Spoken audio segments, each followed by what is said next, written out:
জান্নাতের নামাজ পড়লে কোথায় যাওয়া যায়? আরো জোরে জোরে, নামাজ পড়লে কোথায় যাওয়া যায়? এই নামাজ যারা পড়ে তাদেরকে সবাই ডাকে। এখন প্রশ্ন করব, উত্তর দিবেন, কেউ কিন্তু পল্টি মাইরেন না। সব নামাজি কি জান্নাতি? পল্টি মারলেন কা? একটু আগে না কইছেন নামাজি জান্নাতি, আবার কইছেন সব নামাজি জান্নাতি না? না, সব নামাজি না। তাহলে আপনি যদি এতটুকু শিখে ফেলেন, নিজেকে তর্ক করেন না, নিজেকে প্রশ্ন করেন, আমার নামাজি জান্নাতি তো? কারণ আপনার গাড়টি আপনাকে বানতে হবে, আপনার লাকিস আপনাকে গোছাইতে হবে, আপনার কবরের সরঞ্জাম আপনাকে অর্জন করতে হবে।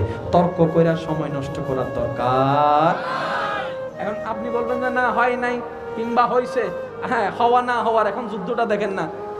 বাহ্যিক যত বিষয় আছে, ঝগড়া লাগছে এখানে।